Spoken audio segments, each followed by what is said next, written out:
Ahoy there, mateys! Welcome aboard the Riff, Raff podcast. We are the pirates of the spicy waters. Come along with us and hoist the sail. We're navigating life through story and tale. We'll help you embrace the way you're wired, sharing laughs and lessons to get you inspired. If you join us, we will help you see there are a lot of ways to sail the neurospicy sea.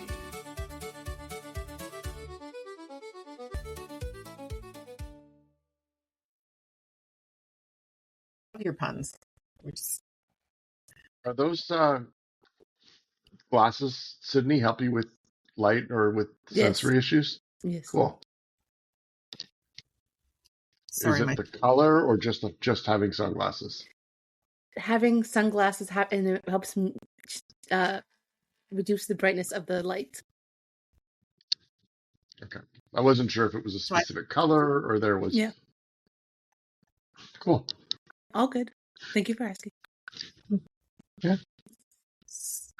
So I went ahead and pressed record. Well, I know. I saw the numbers on the screen. You know how this works. I'm sorry. I didn't want to interrupt because it was a great question. And then I was like, do I stop? Do I not? Anyway. So good morning. That's where we're at. That's where we're at. We're in shark infested waters today. Just giving everybody a heads up that we're all having oh my God. And English issues. Apparently, mouth function is impaired. Maddie is dealing with serious allergies. Sydney's having some stuff going on, and Paul's having technology issues. He's stuck on the island of Hawaii. I do love that shirt, like phenomenally a lot. So for those of you that are listening and not watching, welcome to the Riff Raff podcast. And we got 4 pirates on here today. And one of our pirates has embraced their Hawaiian roots. And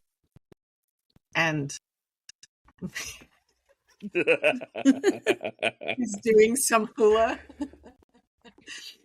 But I love that shirt, Paul. And I'm being serious. I think it looks awesome. So funnily enough, our topic for today is communication, and then we've all had issues. So I think the universe, right now I'm looking at the dashboard for the platform that we're on, and on the right-hand side, it says, heads up, Paul Coleman is experiencing connectivity issues. Ask them to refresh and re-enter the studio. And then it says, what should I do? And I'm thinking, we just jumped the shark, folks. Like, we're gonna Fonzie it. No? I know the expression, but I don't think it's actually the correct one. But I can't stop myself from not saying that. Sorry. Well, jumping the shark with taking a chance and being brave. I mean, in my view. Well, jumping. Okay, so now that you've said the term, jumping the shark is a term that's used when a TV show introduces an episode that just changes the tenor of the show, and the show before that was the last good show. So jumping the shark means you're going to go downhill from here. So I don't think we're jumping the shark. I hope we're not jumping the shark. We may be jumping the shark on this platform today. In Happy Days vernacular, that was the beginning of the end for the decent run of Happy Days. But for our purposes, we're going to say we're going to get over this hurdle and jump into communication, and yay! So, hey. Hey, maybe if I just punch the computer, it'll start working. I've heard that works in the past. Yeah. It's a love tap. I watched my neighbor go out because their air conditioner wasn't working properly, and they literally took a hammer. Well, that's how the doctor. Yeah, that's how the doctor gets the TARDIS to go sometimes. Fair, but we're not interdimensional travelers, so I'm thinking that the impact of the hammer on the air conditioner did not have the desired let's get going situation. Yeah. Actually. I'm like, it's funny that Paul said that thinking. Sorry, I was just thinking because when Maddie was explaining, it's like we should talk about not now, but like just artistic explaining. It's a thing. Yeah. Yeah. It's It's a Chisholm explain moment. Boom. Yeah.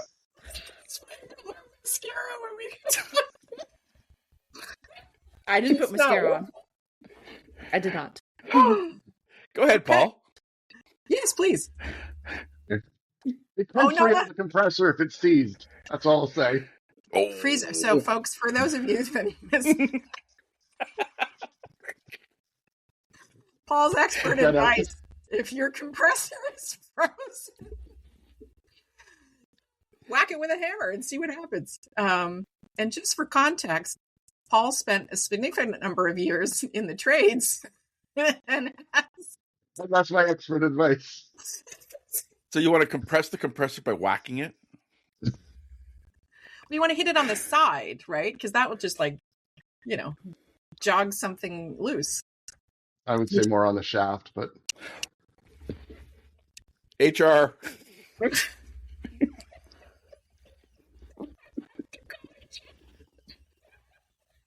Yes, you rang.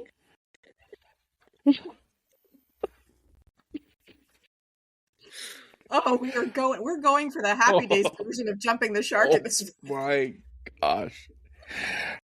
Speaking of communication. What about it? Welcome to an entirely neurodivergent team who each have one, if not more, letters after their name. So I'll jump the shark first and say, hi, I'm Elizabeth Plouffe and I have ADHD. There's no way to I am that one as far as I have discovered so far. What is that noise? Paul. There's some Sydney. kind of an alarm going off in the background for somebody. Somebody's got this little whoosh. It's very nice, but it's weirdly out of. My phone's on silent. My phone's on silent too. Closed. It's not me. Okay. I got nothing here. So here's the fun thing about ADHD, and we're going to go through everybody's letters in a moment, so this all makes sense. I won't be able to let that go if it continues because it will now grab my attention every time it happens and distracts me. This is why I work in open co-working spaces. I would suggest that the next time it goes off, we see whose window lit up. Genius. I know whose it is. We need when we put I don't have anything going. Legitsky, I got nothing. Yeah, my phone's on silent. Okay. Yeah, it definitely you were highlighted when the jingle went. But I also could have been talking. I think Yeah. So thanks, Paul. So if I'm talking and the jingle goes off, then I'm just getting assigned this situation by default. So I'm looking right now. And if Sydney and I are talking, say something, Sydney. Hello, hi. Both our things are highlighted. Right. So if I'm talking when the jingle goes off, and no one lights up. Yeah. Hang on. If I'm talking when the jingle goes off and it's me, then how do you know it's just me talking or me is the jingle? Because as you're talking, if I'm talking too, I light up too. So if you were talking and the jingle went off and mine lit up, then you know it's me. It might not pick up the jingle. We're getting distracted. Anyway, hi. So I have ADHD, and welcome to this neurodivergent conversation. Because this is what happens periodically on team meetings and project meetings and what have you, is that we will get really, really focused on a particularly nonsensical piece of information. And it can derail for a few minutes. So Sydney, tell us about your letter. My letters. So I'm autistic, ADHD. I have some mental health struggles that I deal with. And that's all I'm going to say for now. Valid. Santa? Hi, Paul. For those of you listening, I have a big white beard. That's why she calls me Santa. Full-time Santa. Yeah, I have ADHD and under investigation for other things. And TBD. TBD. Yeah, and TBD. TBD. I like TBD. that. Yeah. TBD. I took so I asked the team, we're going to get to Maddie's letters, but I asked the team because I work with individuals and some of them are exploring how many letters they might have after their name. And I am not qualified by any level to diagnose anybody. But I have enough lived experience that if somebody's having those questions or I see certain things in the conversation, I will direct them to resources because that's not up to me to tell them, but it is up to me to give them resources. And the team gave me Paul gave me this fantastic link because folks, will say, are you sure you're not autistic? And I'm like, I can't say my mother had me tested because she didn't. So I took the test and I am not. But when I took the ADHD test that somebody provided. Bing, bing, bing, bing, bing, bing, bing. Oh, look at there. Another color. Bing. Got all the points on that one. So, Maddie? All right. I have more letters than Vanna can put on a board. That's good. Okay. Yeah. Childhood, back in the 80s, ADHD. And then a whole sort of things that they're trying to figure out what's wrong with me and how to make me, less of a crazy kid. In the end, in my late 30s, autism. I have 4 kids. They're all autistic. Go figure. Yeah. Apple.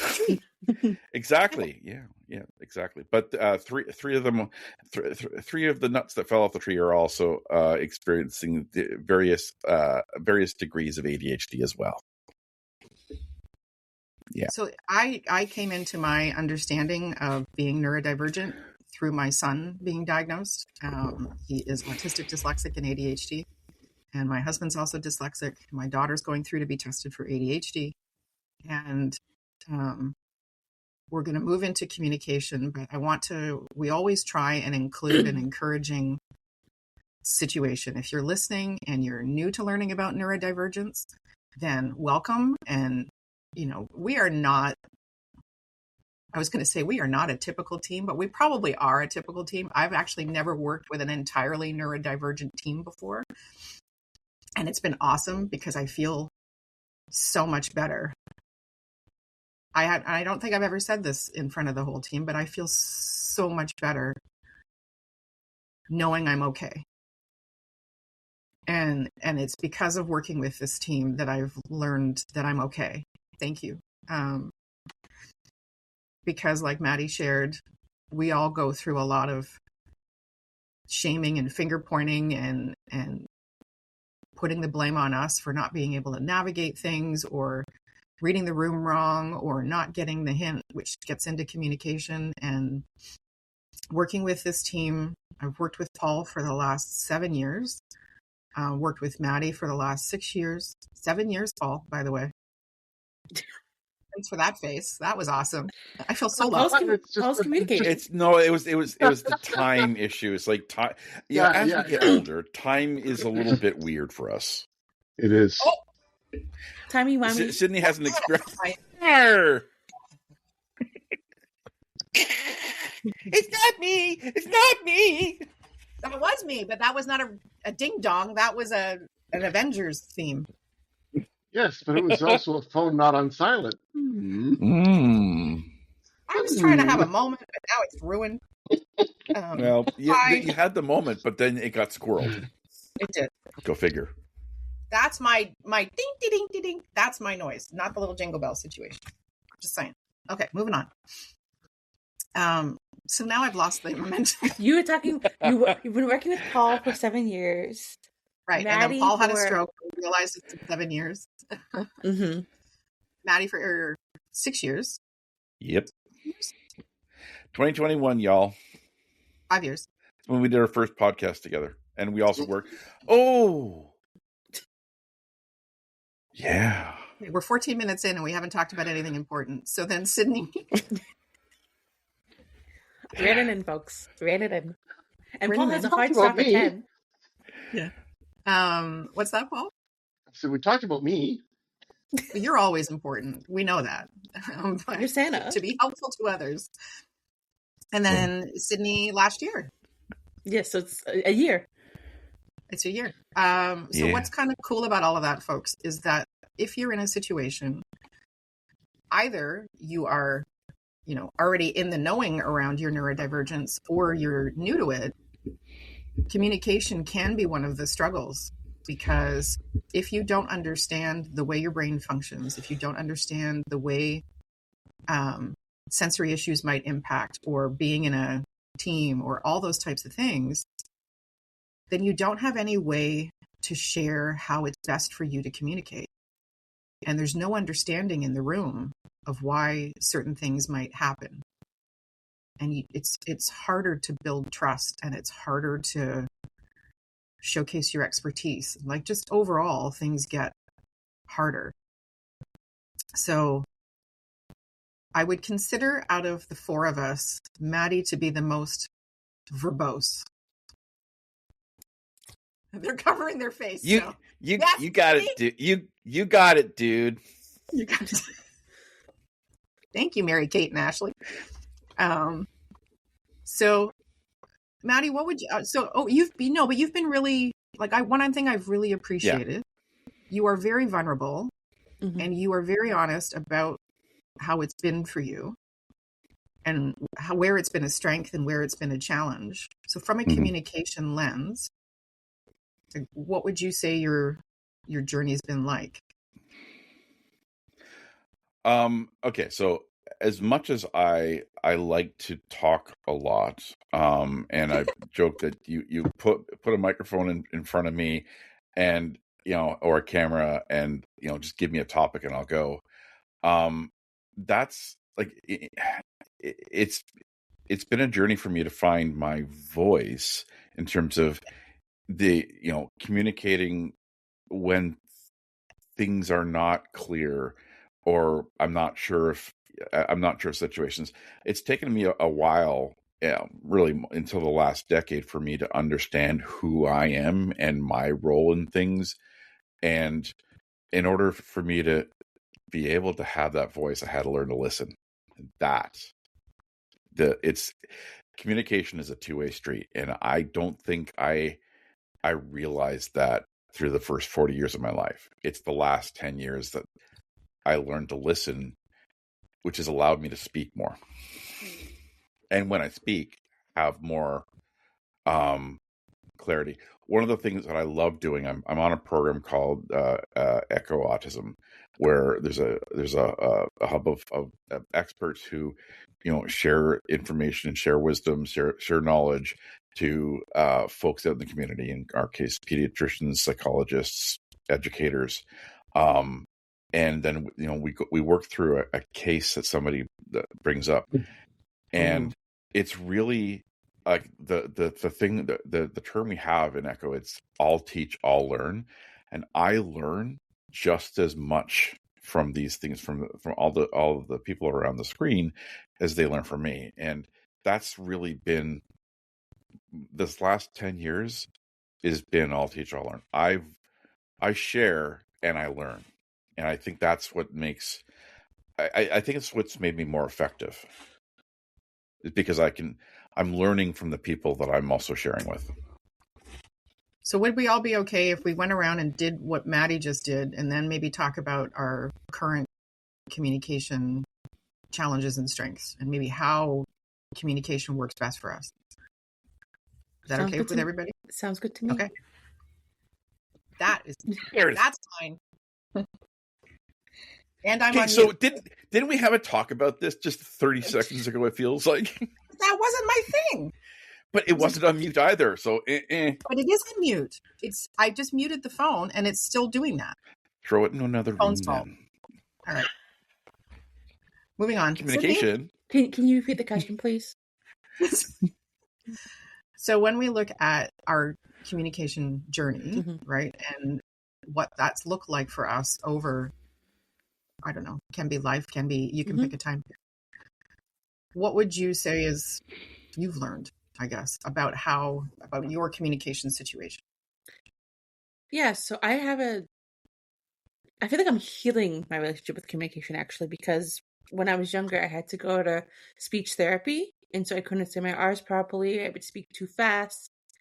And so a lot of people told my parents and told me that I would never be able to communicate properly. And so that stung for a very long time. And that's awful. And I would also have, because I didn't want to, people would say I would speak too fast or I couldn't say my R's properly. Sometimes at the time I didn't know it was selective mutism, but it was selective mutism. And so all these different things. And now my family, my loved ones make the joke that I don't shut up, and, and so the stark contrast. And through finding my voice, I was involved with Girl Guides of Canada, that really started to get me out of my shell and to express myself in different ways and to understand that sometimes I might still speak too fast, or sometimes I still might blunder with saying my R sometimes. Or now I actually also have a stutter that comes out occasionally, and that there's no right way to communicate. And I think when I was younger, I thought there was a right way to communicate, or I felt like everyone could communicate better than I could. But everyone communicates differently, and just recognizing that my needs change every day, and that's part of my communication and how I want to relate to others. I want to build relationships with others. And really that stems from, and even just, I'm wearing sensory glasses today because I'm having some sensory difficulties, and just being able to communicate that in the chat before getting on this call and recognizing that my needs are valid. And I think that's at the heart of my journey with communication. That's very cool. I'm sorry you went. I'm going to say to everybody, I'm sorry we went through that. I'm sorry we went through such a shaming period. Thank you. So, Paul, what do you think? I would say, okay, so being late diagnosed has uncovered so many things in my life that just make more sense. So it's a lot more freeing. One of the things that I struggle with is processing. Like, I have a delay when I talk, especially if I'm trying to get a point out. I'll be talking and I'll pause, and then it'll take me a few seconds.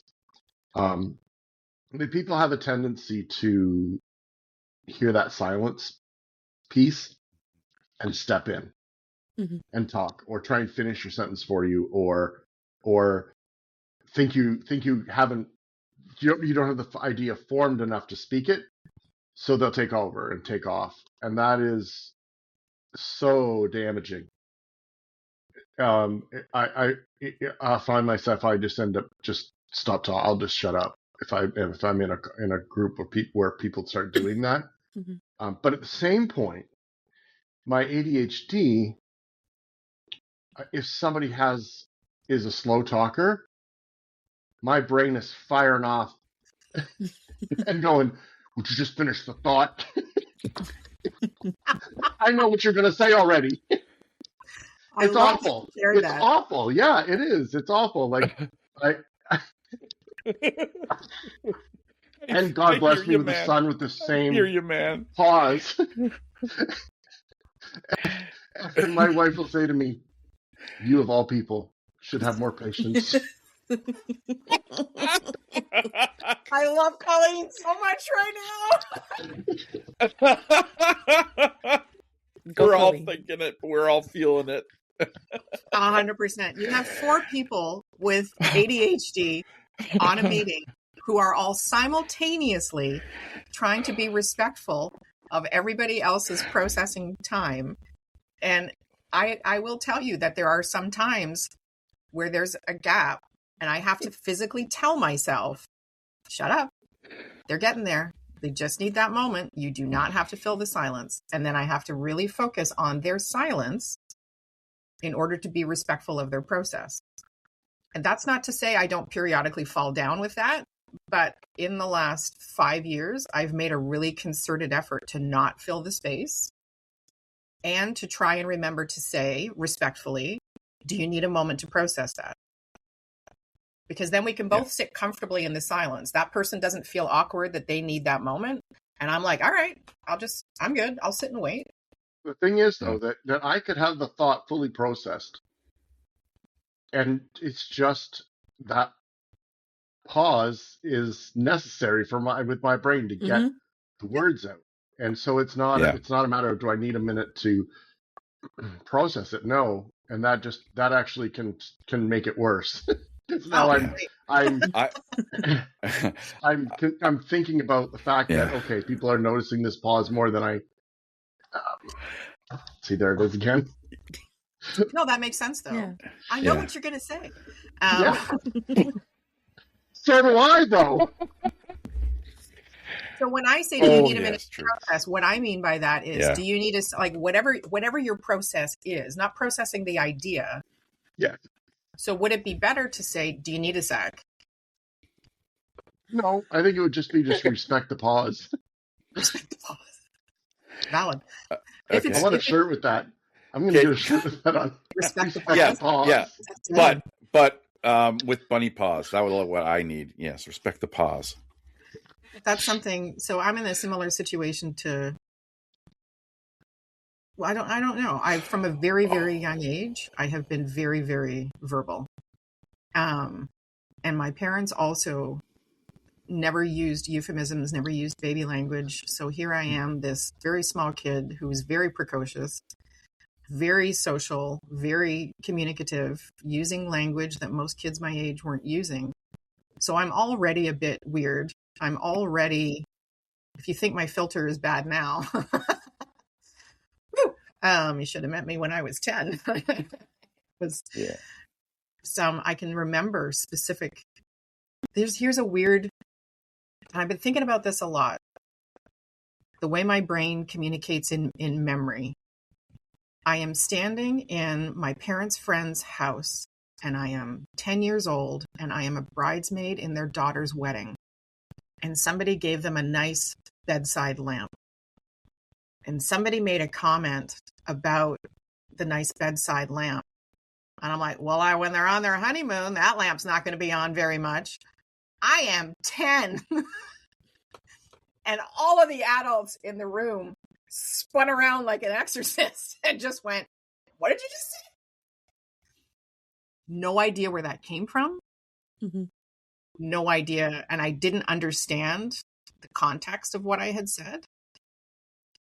Like, no idea. And that kind of stuff used to happen to me all the time. So I would get shamed. And I would get, you can't talk like that. And you can't this. And you can't that. And where did you learn that? I'm like, I don't know. Like, I had ADHD with extremely, like, it's called hyperacuity. So my hearing is off the chain. Yeah. I could not tell you. My parents could have been watching a TV show and I heard something. And then my ADHD brain scrambled it around and saved it for, just an opportune moment. We're just a bunch of Johnny Fives needing more input. What is a Johnny Five? Oh, stop. I know. I lose my weirdo card every podcast. This is not shaming. This is just... Oh my God, that movie's Johnny 40 Five. years old. Johnny Five is alive. Need more input. Beautiful Stephanie. No clearer. I'm assuming it's a called Short Circuit. Yeah. Okay. Yeah. With Johnny Five was a robot and came alive, and it was all about, need more input was used a lot because he needed to know more about everything else. I have lost my weirdo card more times than I can count. No, actually, you're in a room full of even bigger weirdos. It's not that you've lost your weirdo card. We just have bigger weirdo cards. I need to up the ante. Got it. You're 4-star. Yeah, we're gold star weirdos. Yeah.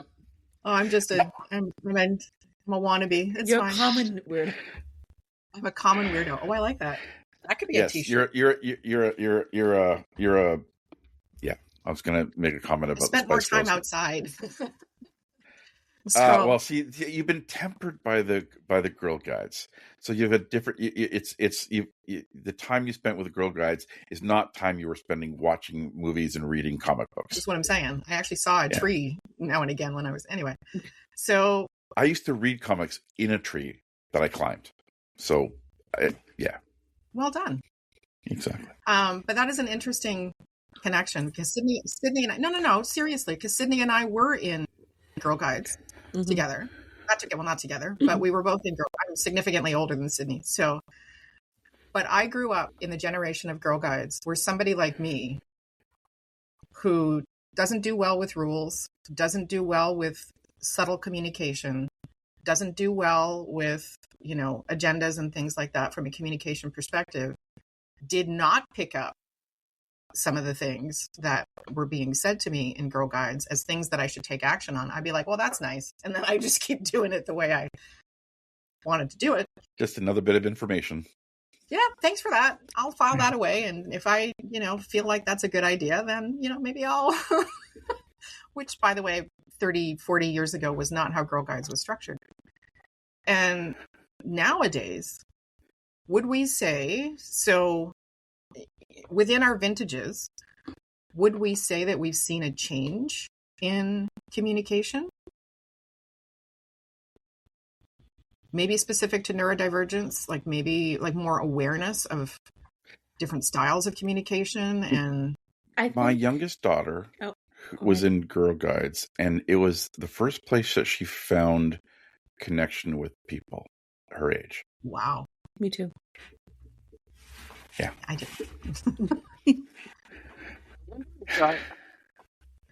Sorry, Sydney, you were going to say something, so I'll go ahead. I was just going to say, thank you, Paul.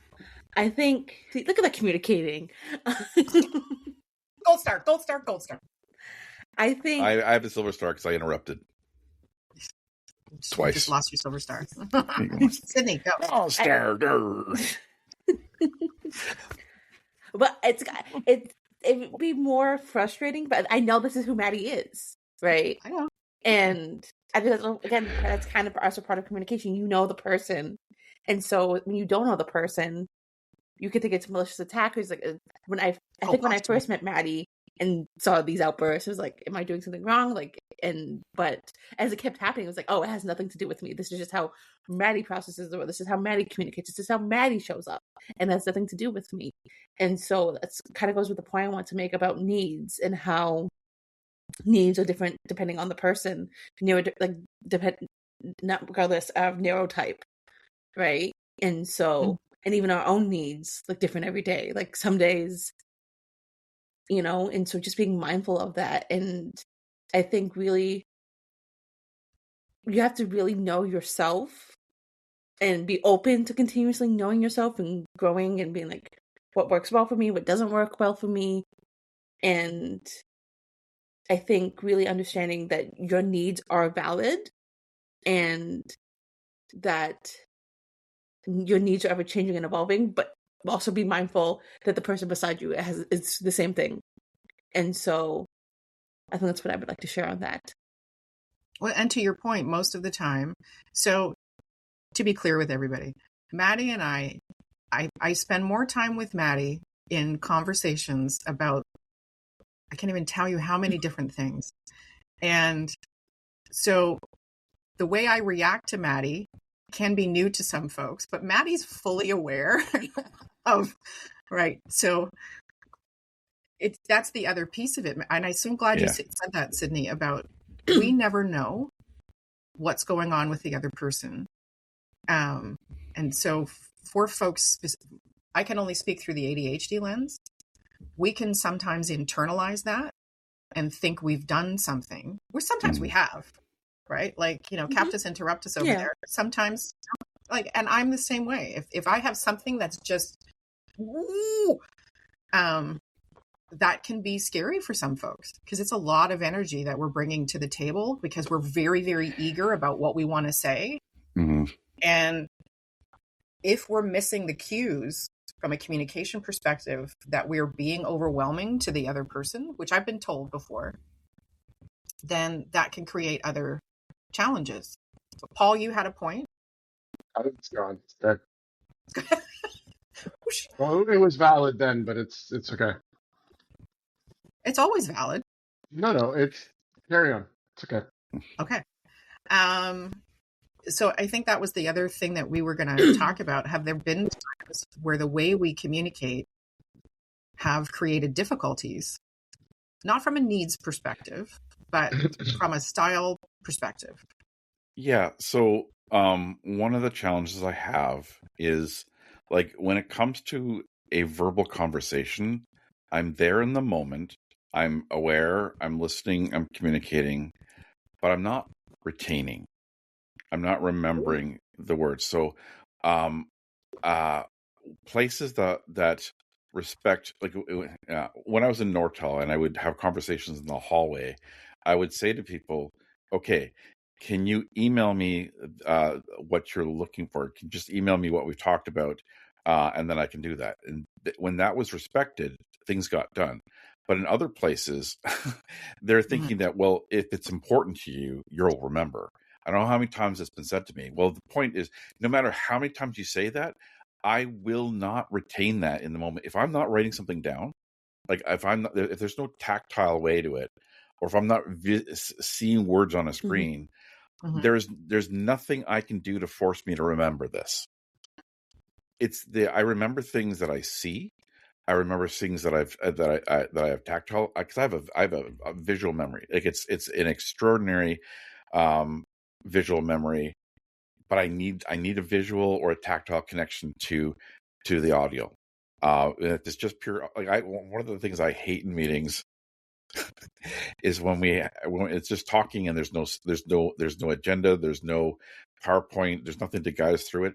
I can be in the moment, but it's really hard for me to retain, which is why I try to write notes on all the meetings I'm part of. If I'm writing notes, I'm there, and I'm there after.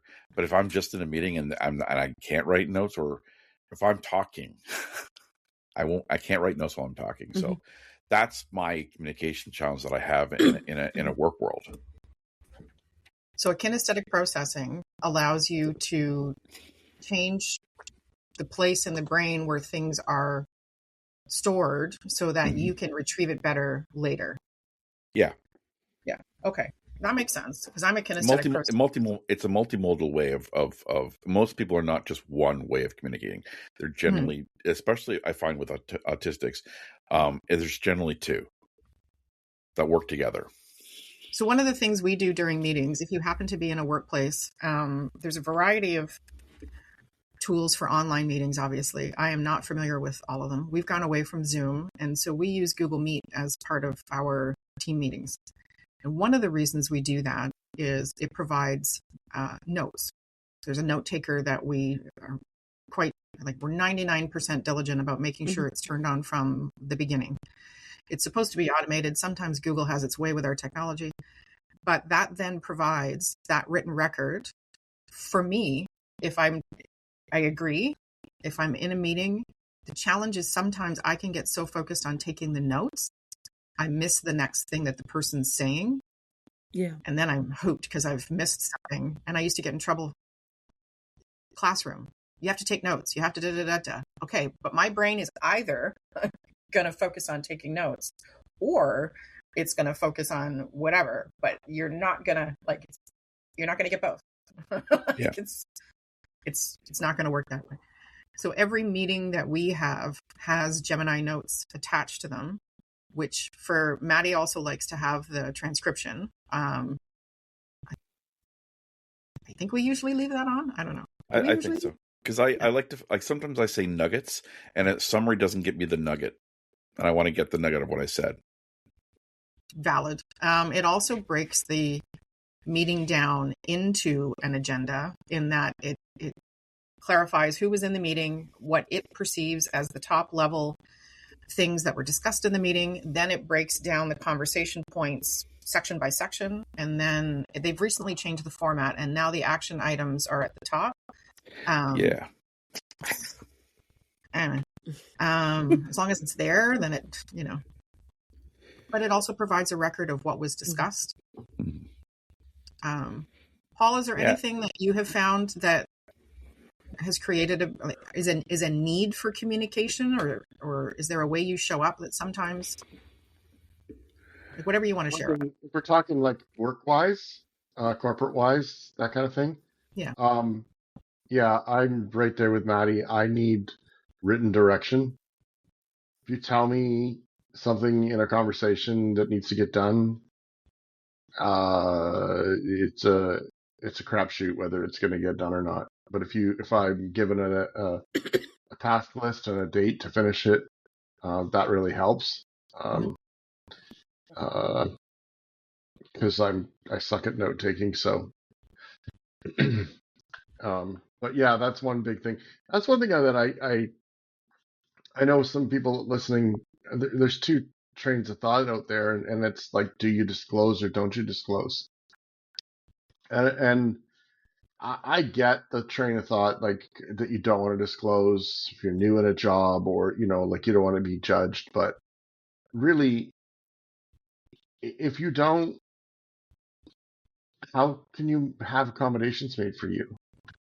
Like, I went through my whole life not disclosing because I didn't know. And so all these struggles were internal and held on to. And I would hope that disclosing nowadays, once you know that you would, it's not about accommodations. It's about people understanding how better to communicate with you, right? It's not that you are less than somebody else. It's just how you communicate. And without disclosing that, it's, or sharing, we don't have to call it disclosing, just sharing with your coworkers or with people around you that if something happens that really you struggle with, then share it. Whether it's a neurodivergent thing or not, that was going to be my, it's got nothing to do with, we shouldn't say that. I'll take that back. It's not that it has nothing to do with being neurodivergent, but you don't have to share if you're neurodivergent in order to say, hey, you know what? We all communicate differently. My brain happens to process better when you provide the written situation. So for our team, we have the Google Notes that are always available, attached to every meeting. We have chat workspaces where it provides a written record of stuff. We have Task Manager when we need it, which we're working towards making sure that we put tasks in certain places. That's more project specific versus day-to-day specific. And then we also try and provide an email trail on certain things if it's with an outside partner or what have you. So that one thing actually I just learned, and had a situation and I did an email. I didn't put an action in it. It's totally my bad. Paul, can I talk about it? I mean, I'm talking about it and I'm asking you now. We're talking about the email situation from yesterday. Okay. And it was completely on me. And this is where I have to learn better about communication specifics, because in my brain, me including a person on an email means they're in the conversation. That's just how my brain thinks. And nowhere in the email, I included Paul in the email and whatever, but nowhere did I say, and Paul, if you could please respond to the email and whatever. My brain said, I have included Paul on the email. Therefore, Paul understands. I would have interpreted like Paul. Yeah. Unless I'm called out in an email, there's a lot of, I get so many emails and they're all, unless it says, Maddie, it's informational. That's. And I totally, my brain, I had completed the loop. So, but this is my point to sharing this, is that in my brain, I had completed the loop because I had included Paul on the email. Total dumb moment where I didn't say specifically to Paul, which I should have. And I'm shitting on myself, but I should have. And said to Paul, hey, if you could, respond and whatever, like that would be great to me. And this is the word, folks, that neurodivergence hate. It was implied hate that word. It was implied. No. I know. Yeah. And I did it. I implied him. How dare you be human, though? How dare I be human? I know. You know the saying about assume? The word assume? There needs to be one like that for implied. You're not wrong. Mm-hmm. You're absolutely. But this is my. So much of communication has implied meaning, or implied next step, or implied whatever. And here's the ironic thing, Paul. I got shamed, like aimed, growing up because I didn't pick up the implied next step or the implied meaning or whatever. You'd think. Yeah. The term I learned like 20 years ago that I loved to explain this is that there's so much in a conversation that seems to be elided. You know, there's a ... of stuff that we're not seeing, but the person who is giving it is like the context has not been shared because the context is implied. So yeah, elided. Can I give an example that happened yesterday with my mother? Oh, please. Oh, as long as it wasn't me, I'm good. No, I'm still I was like, it's not me, right? Because like I know I got too much to I know I can be a loss. The A neurodivergent little bit extra. No, it's about my mother. So we got my mom flowers for Mother's Day, and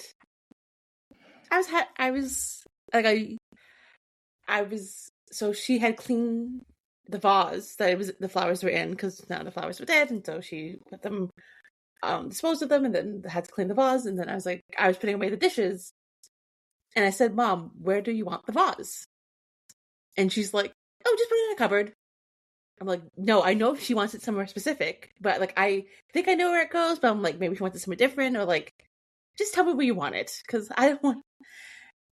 And she's like, "Just put it in the cupboard." I'm like, "Which one do you want it in?" And she's like, "It doesn't matter. Just put it in the cupboard." So okay. Know it matters. I know it matters. That's why I'm pressing her to get this information because I know it matters. And I'm like, I think it goes here, but then it was kind of crowded the way it usually goes, or where I thought it would go. So I was like, maybe it's not going to go there this time. So I put it in another cupboard because she said it doesn't matter. And then she comes in and she's like, "Oh, where'd you put it?" I was like, "I put it in this cupboard." She's like, "No, it goes in this cupboard." I was like, "I asked you which cupboard it goes in." And she took it off the cupboard, put it in the cupboard. She moved things around in that cupboard to make it fit in the place where I thought it was supposed to go, but it was not. And she's like, "Was that so hard?" And it doesn't matter. Yeah. I'm like, oh. Yes. How many of us would have put it in the wrong cupboard on purpose because it wasn't? I've also done that previously. Oh yeah, okay, yeah. That okay. That's another way that we respond. Okay, over time. Well, yeah. So if we've had all these experiences that, well, this is wrong. Well, this is wrong. Well, you got it wrong. That we then, well, if we're going to be wrong, we're going to choose how we're going to be wrong. I've done that so many times. Exercise control somewhere. Paul, I'm just keeping in mind, we've got like a minute left of call time. I do gotta go. Yeah. Do you want to? Because we're gonna wrap up. Do you want to? Do we want to say bye to Paul, and then we're not going to go. It's always such a struggle for me to say bye. Yeah, well, I'm aware. We're going you just first. did. Maybe hey. It works. I'm telling you specifically, you need to say bye. Bye. Go. Bye, Paul. Bye. See you, everybody. Bye, Paul. Bye, Paul. But that's when my family answers around where to put things. My answer is so specific because if I had a kid ask, "Where do I put the vase or vase, whatever you potato?" There's two spots in my house you put a vase. One, my first response would be, "Well, put it back where you got it," which is not helpful. Or it either goes on the credenza on the left-hand side and da-da-da-da, or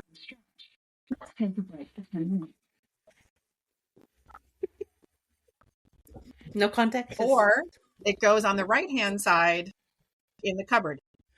What that person has to do is tell me which vase it is, because each vase, this is how wackadoo my brain is, has a specific home. That's what my mom does too. So I literally even showed her which one it was. Yeah.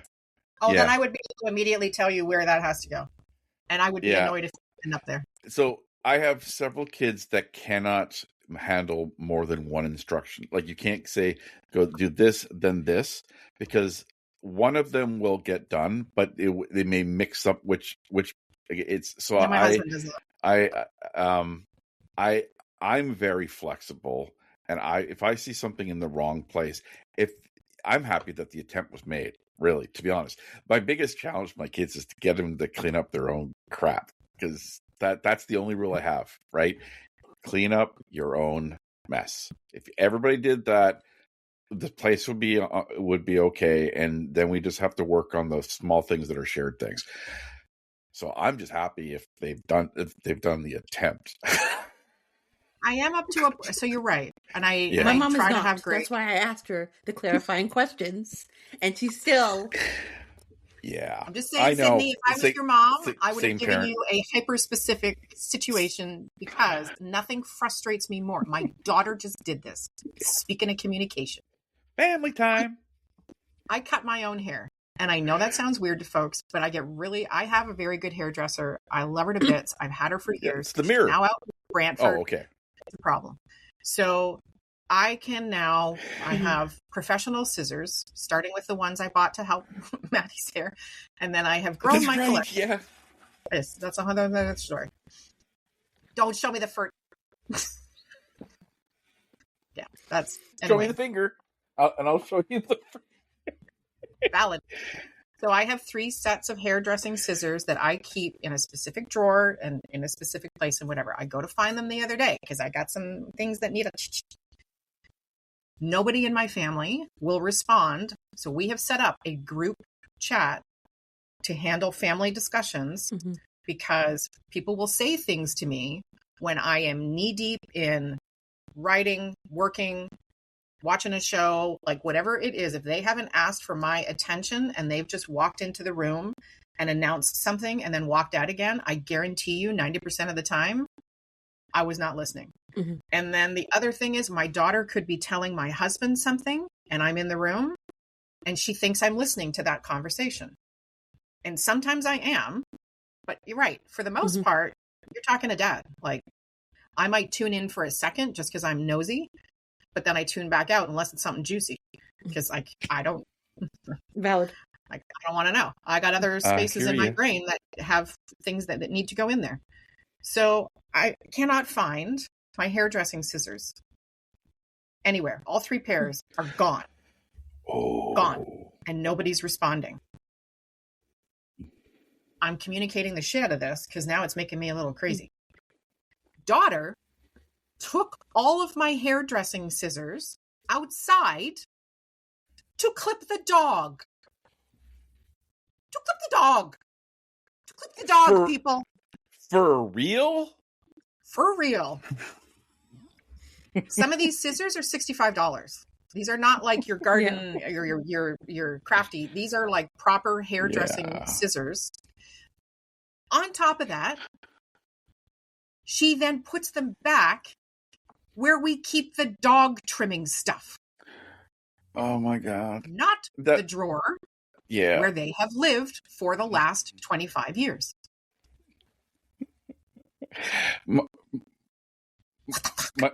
My daughter has gotten used, my youngest daughter has gotten used to a particular tone of voice, a very sing-songy voice I use when I ask the world, questions about, I wonder where this particular thing would be. And I break into song about, this thing that I need to find. Where are the scissors? I've lost my mind. They once were here. They once were there. And I can't find them anywhere. Where would they be? And then my daughter goes, I have them almost every time. But you've created... So her out won't work, but I know how to be effective with her. And But you've created a habit. No, that's really cool because my family, we've done similar things. Certain tones of voice or certain songs or whatever are our way of communicating certain things. If my family hears me in the basement, and forgive me, folks, if you have sensitive ears, and all they hear is, what the fuck? What the fuck? I live with adults, by the way. I'm not harming children. One, they know I'm annoyed. And two, they know likely one of them is the cause of it because I'm looking for something that they have misplaced. Folks, when you have ADHD, where things live is really important. And I know that sounds super weird. This is going to make me cry. It causes me such stress. Me too. Because my memory is so faloopy that I rely on things being in the same place to not shame myself and going, oh, you've misplaced it again. Like, why can't you keep your stuff tidy? All of those little refrains we used to hear when we were growing up. And so I'm talking to her last night and I'm like, why wouldn't you put them back? And she looks at me, straight faced, by the way, and says, well, they're with the dog stuff.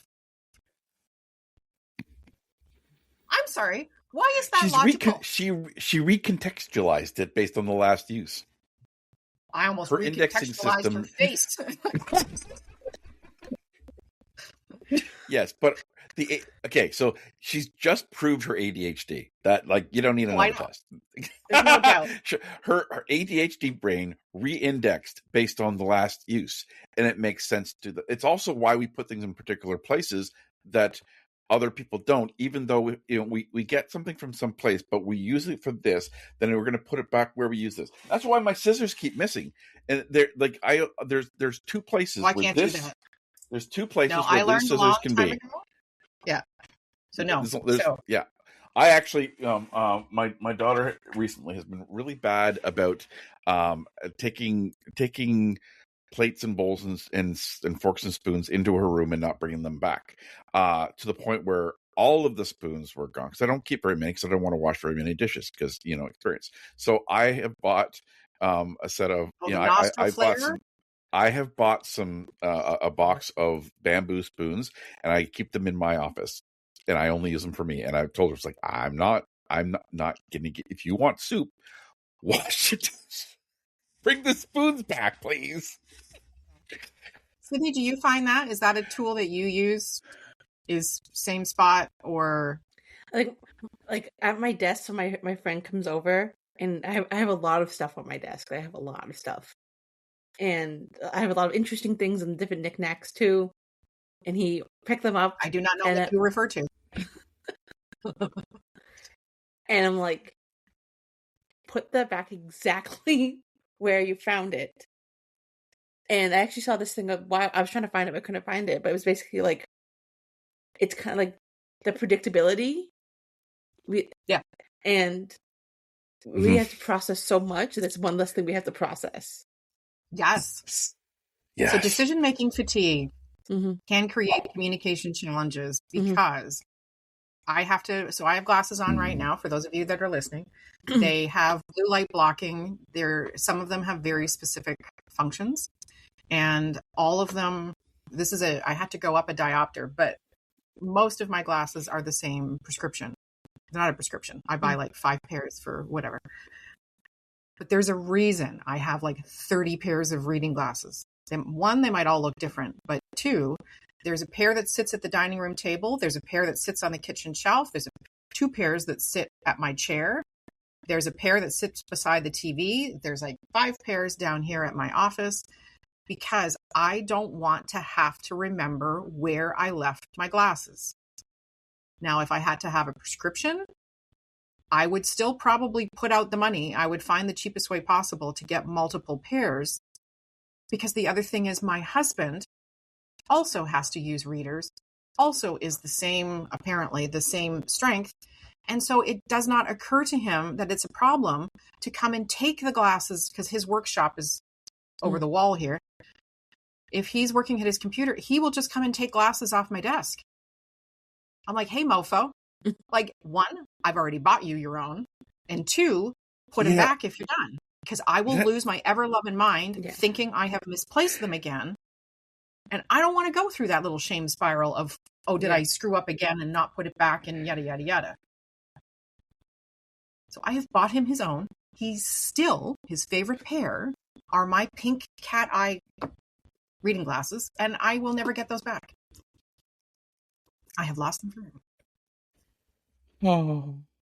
I know my eyebrows are like up off my face, but yeah, they are today. They make an interesting arc. They've been very expressive. Hello. Another way of communicating. How many? So here's we're at 10, 11, but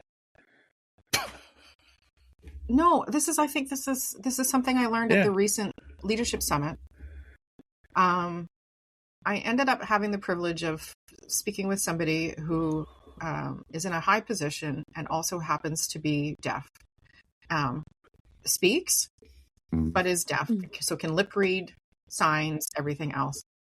And it was really intriguing because one of the things they shared was that in sign language, part of the nuance of meaning in communicating is facial expression and body language and, voice inflection and whatever. So I would ask, I am the parent of an autistic, I don't have that lens. Would you say, Sydney and Maddie, that having that lens and that implied communication around facial expression, tone, body language has worked for you, not worked for you, provided challenges? I can go first. I think like sometimes people want to get just on a regular phone call, but especially if I don't know the person, or like even when I started dating my partner Gordon, I didn't know him enough at the time, or when I'm getting to know people and then when I do a phone call, I'm like, I sometimes can't tell tone, and I can't tell tone alone just by the voice. I need those visual cues. It helps paint a bigger picture of. I think that also stems from. I think that's autism related, and also I've struggled from some abuse in my life, and I think that stems from that. And really, seeing the facial expressions makes me understand kind of more of the context and the tone behind someone's words.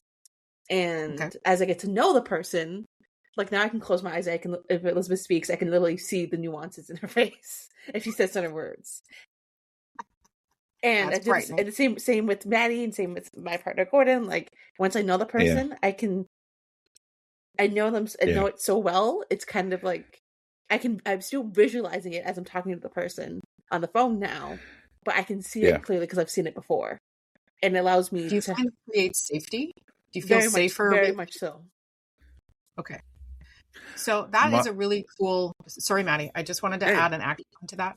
So what's really cool about what all of that was cool. Thank you, Sydney. But when folks ask for a video call versus a regular phone call, like I have a 5 text limit. If I'm in a text situation with friends, they know they have about 6 texts before I'm calling them because I'm out. Like my thumbs are tired. I do not want to do this.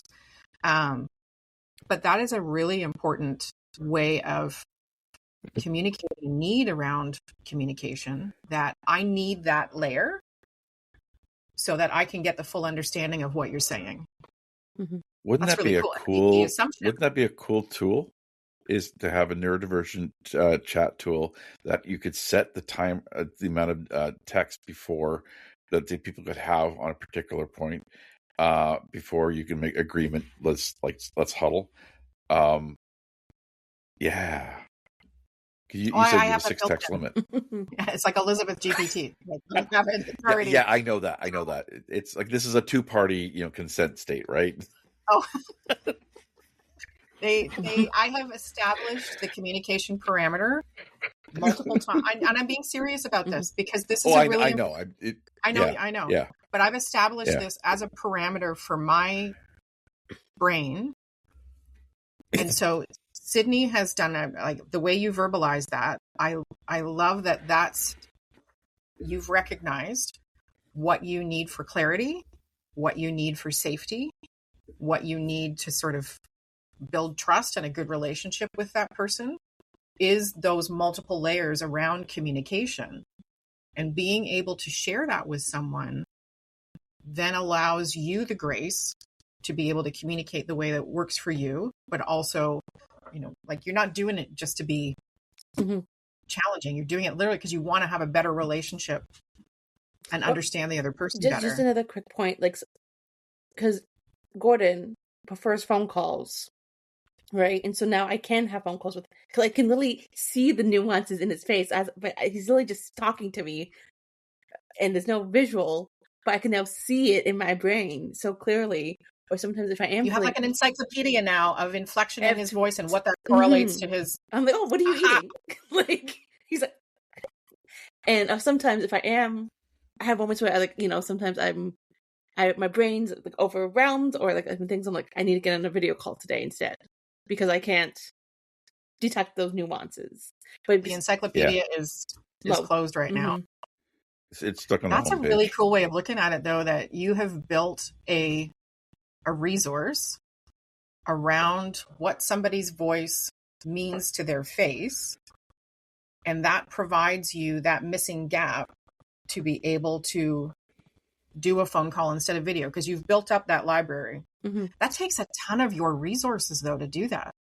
It does. It's got to be exhausting for the first. At first it was really exhausting, and I think it's also like in different relationships and different. It's like I feel like it's the strongest with Gordon in that, but it's also I'm able to transfer that to others. That's so cool. I love. So if you're somebody who struggles with that, we were talking about this at Job Lab a couple of weeks ago, and somebody came out and they were talking about the struggles they're having in a big social situation, and their immediate go-to is, "Oh, they don't like me."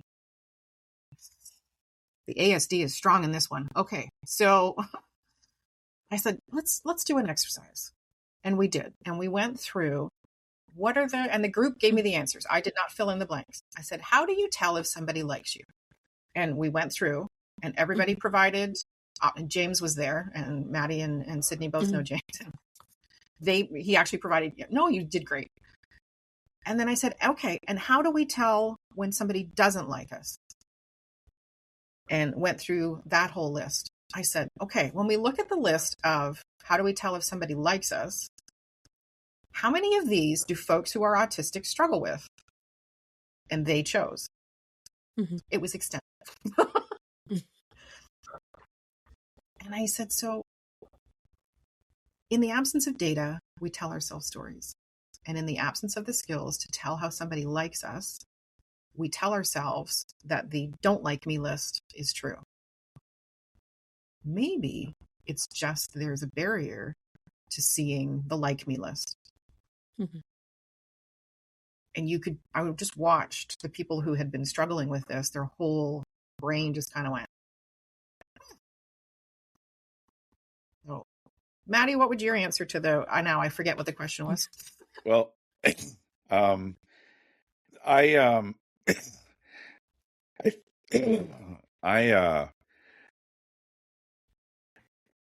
I try very carefully to craft the words I use, and I'm a little bit more aware of how I present information than I used to be. I am now, because when you take the time to listen instead of trying to think of what you're going to say next, you're more aware of how a person is saying something and not just what they're saying. So I've been a little bit more attuned to what may be going on behind it, which has allowed me in the last little while, especially the more I know a person, the more I sense, for lack of a better word, their aura behind it. and I can feel a dissonance between what they're saying and how I think they're feeling, to let me think that in this situation there might be something more here. And what's really challenging is I cannot do that through email. I cannot do that through phone calls. I can't. And I've been like, I find now the places where there's most miscommunication happens to be in written form. In online is the worst place for communication, because you're stripped of context in the online world. And I think that's the biggest challenge, is when you are missing context, autistics get misunderstood, and they also misunderstood, and we overreact. And again, in the absence of data, we tell ourselves stories. And if all of the data we've had in the past is, we're best. It's done. And then there was two. We listen. Goes off the rails, folks. Exactly. Oh, it's just you and I. Okay. All right. I have things to do too. We all of the things in the past where we struggled. I think in our younger years, in our early years, we sort of can get, we don't see or care about communication outside of us. It just, well, we are us. Then we get into our tween and our teen years, and we get pushback, and we see that there's dissonance and difference. So we are hearing negative stories about us and how we communicate, and it's almost always our fault. And then as we get into our adult years, it's perceived. So just to clarify, it's perceived as our fault. Exactly. And because that person lacks context, they assign us the blame. Yeah. And then we have no choice at that age but to think that somebody in a position of power is right. Yeah. But hopefully at some point in our adult life, we have people that we can trust, that can tell us that maybe it's not us, maybe we're not wrong. And you know what? And I think it's at those moments that we can then start rewriting our story, because new data has come in, and it's about trust. And if we can trust that data, then we can trust a new story. And that, for me, I learned to listen, and I could, all of a sudden, I had I had new data coming in that I never had before. The thing I get most frustrated about is when people misinterpret what I'm saying or read into what I'm saying. I'm explicitly clear. The words I use have no other meaning except the meaning I'm giving them, and there's no other words in between them. But people are used to adding in meaning, because that's, people have hidden meanings. I have no hidden meanings. There's no hidden meanings before what I'm saying. And as Elizabeth and I think Sydney know, I kind of wear my emotions on my sleeve. So you'll feel the intensity of what I'm saying. Like there's no different words, but there may be feelings, but there's no different words. I do not couch what I'm saying in a way of not trying to say what I'm really saying. I may lower the intensity of what I'm saying, because I out of concern for the person hearing it, but there's no other meaning to what I'm saying. So I get frustrated with that. But I find now that I understand what I'm seeing better, that I'm not, it doesn't happen as much as it used to. It happens with particular people that just cannot care about the context they're seeing. They're stuck in their mind and their interpretation of things. That's hard, but that happens less, because I find that I'm putting myself less in front of those people. I have more confidence. Valid. I've seen a huge change in the last 5 years, and which has been amazing to stand beside and watch that happen. There was two things that you said there. One is intensity. Mm-hmm. And I have had to work very hard on, I'm also very direct. There's also no agenda. I say what I say, and you don't have to worry that I'm trying to manipulate or whatever. And that has helped me a lot in the neurodivergent community, because if somebody does struggle with context or meaning or whatever, I will start out by saying, look, I don't lie. I'm not going to tell you what you need to hear. I'm going to tell you what you need to hear.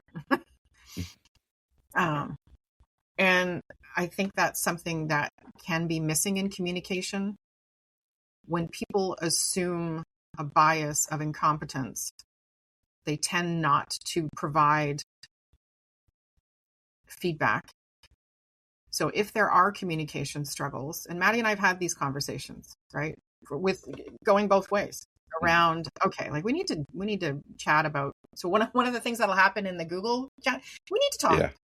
Like, By the way, I'm not in Toronto at a tech conference today. I see that. Because we had a conversation the other day where I was like, is that a good use of your time? Yeah. Yeah. Elizabeth caught me in my processing of an idea time. I caught you in between processing and action. Yes. Yeah. I wasn't ready for action yet, but you got in the right time. Because it was the added on thing in the pro cons column that I needed. Am I a pro or a con? You're an Autobot. I'm a what? An Autobot. Transformers. I know Transformers. Before I lose more weirdo points. The Decepticons. Pros, cons. I get it. Anyway, moving on. I got Optimus Prime up there.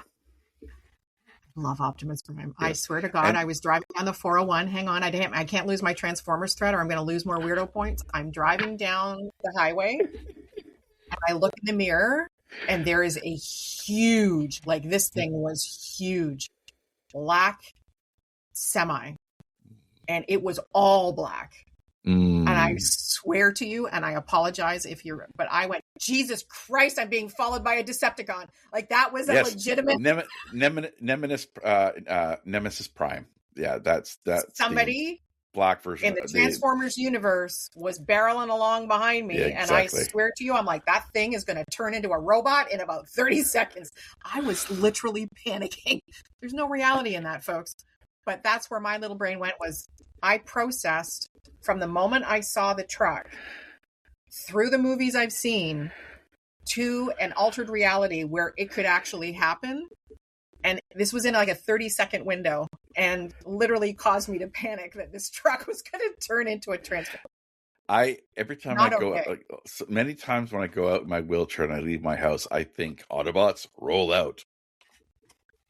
Oh, that's nice. That's what I need to. Halloween next year, I'm gonna be a Transformer. There you go. So from an intensity perspective, that was a really important word, right? That triggers a whole nother thought. Is that if we are not aware, and I was not aware for many years about how intensely I can show up in certain conversations, and both Maddie and Sydney have seen the very high energy, happy side.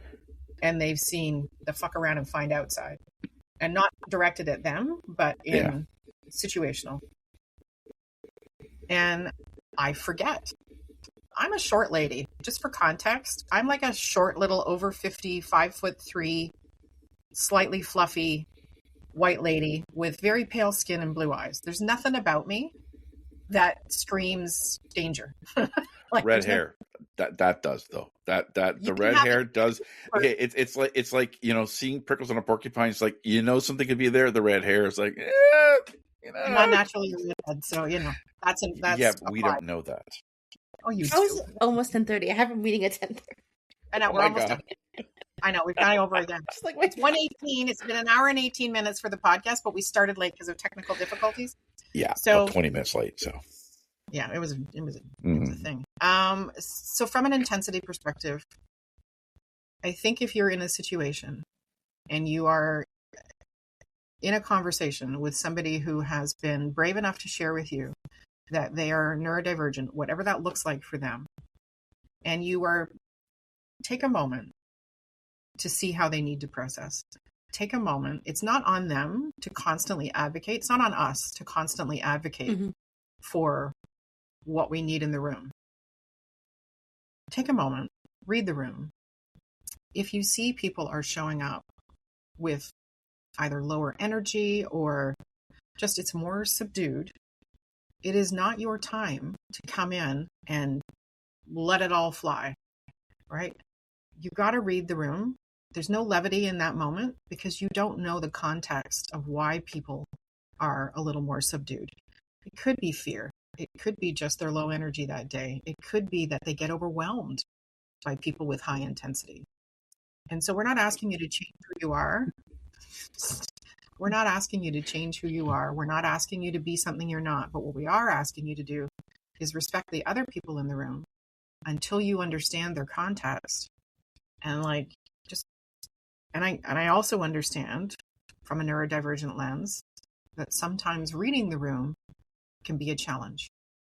And that's where asking for that feedback around like and I'm asking the folks on our team right now, the same question. What are 3 things like I need to do differently? Not better, not worse, but differently. And asking for that feedback can be a scary thing, but it's really critical for growth and change.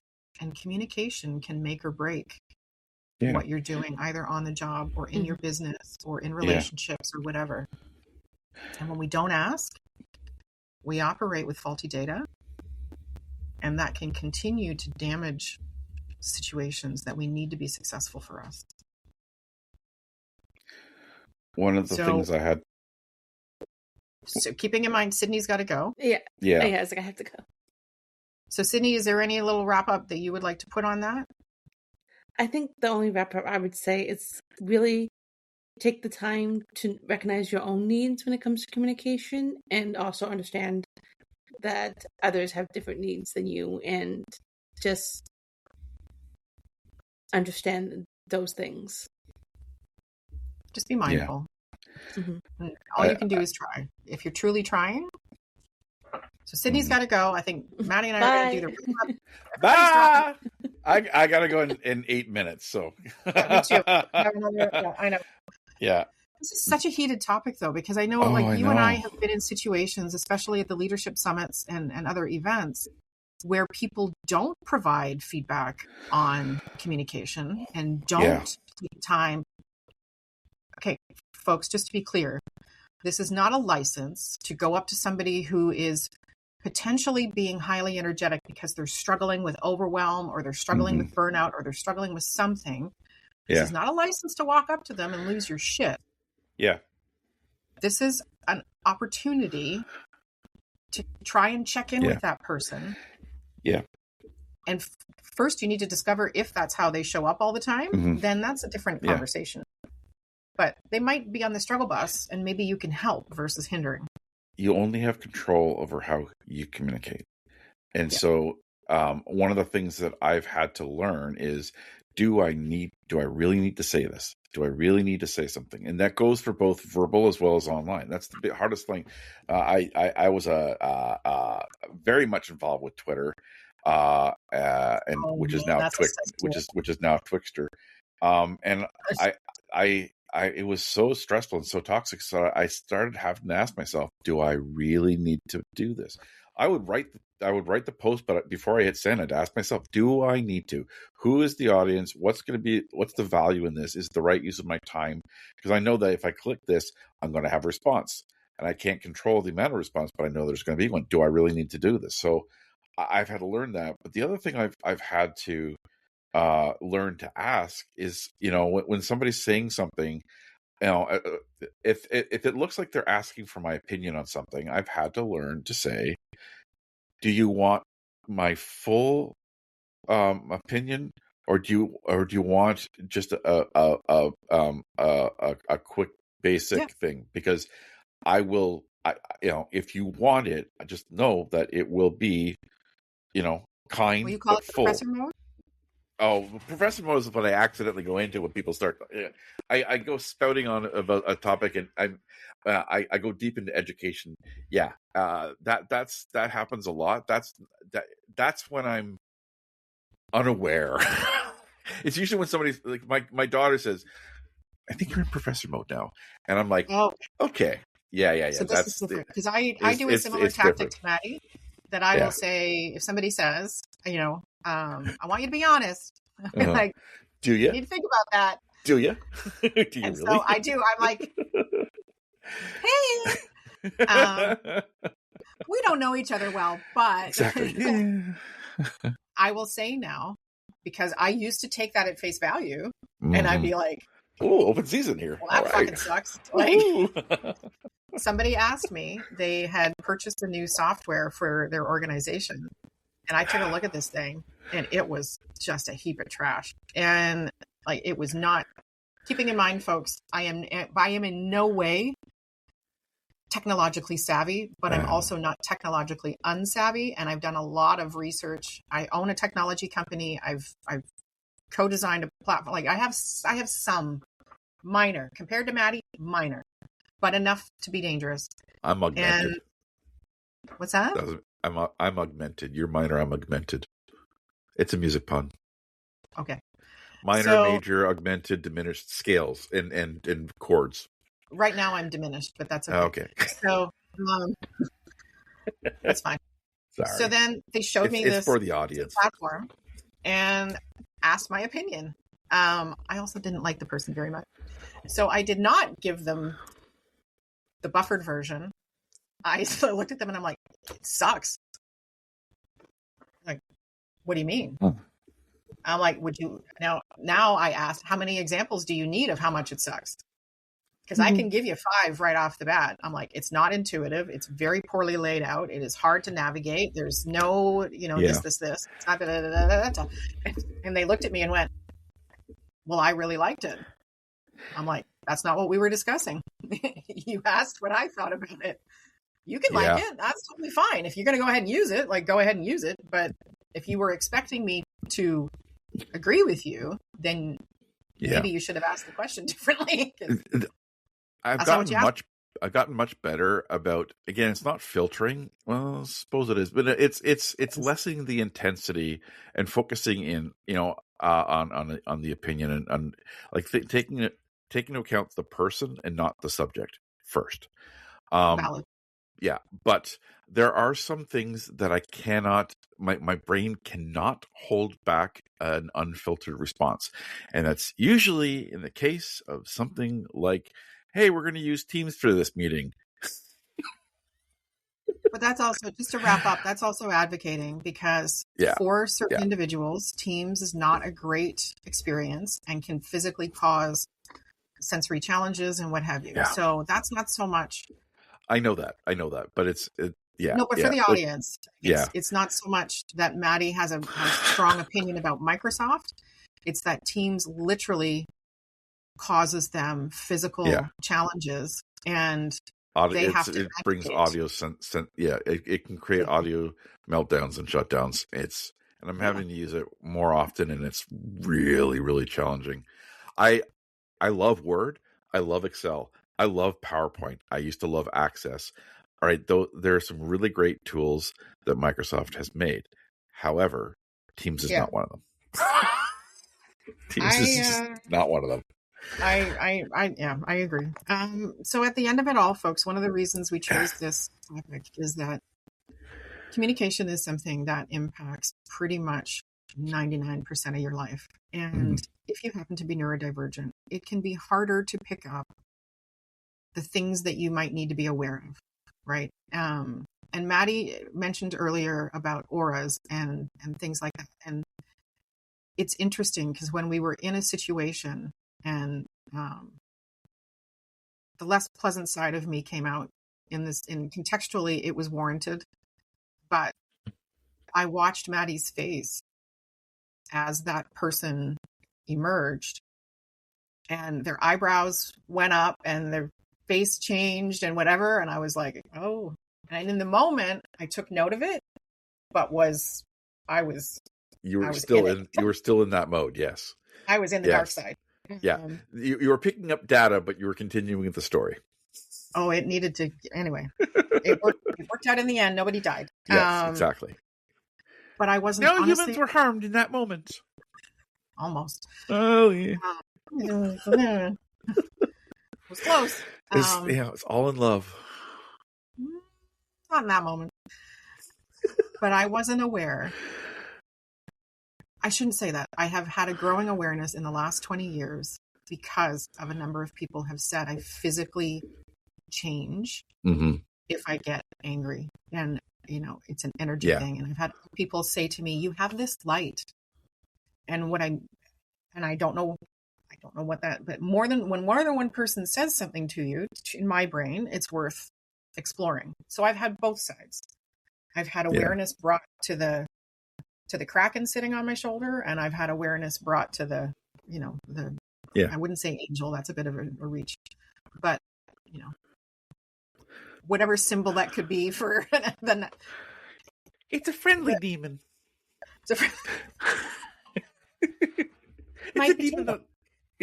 The demon says it loves you. It's a friendly demon. Yeah, exactly.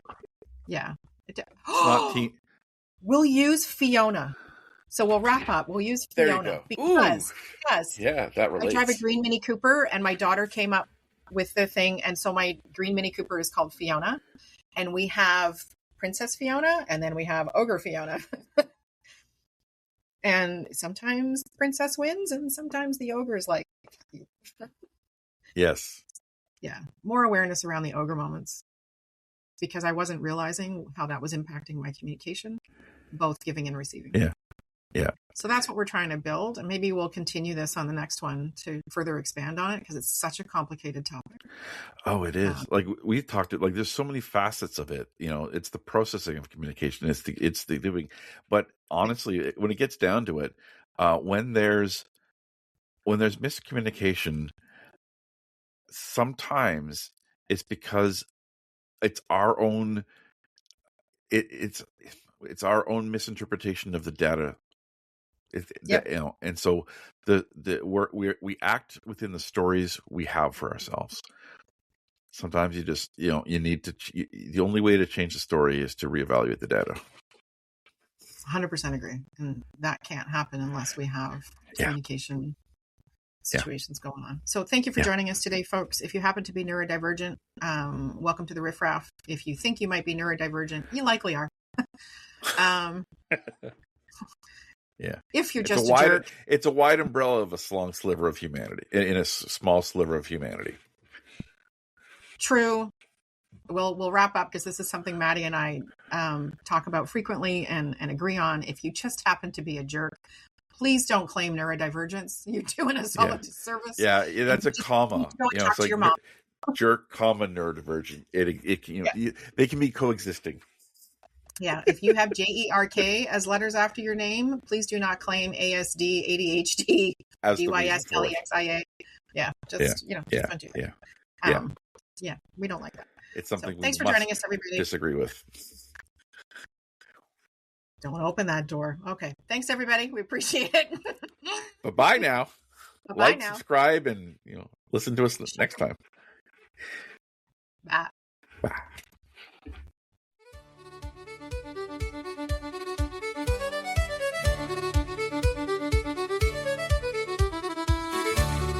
Hey, this is Elizabeth Blue from Spiro Canada, one of your pirates on the Riff Raff podcast team.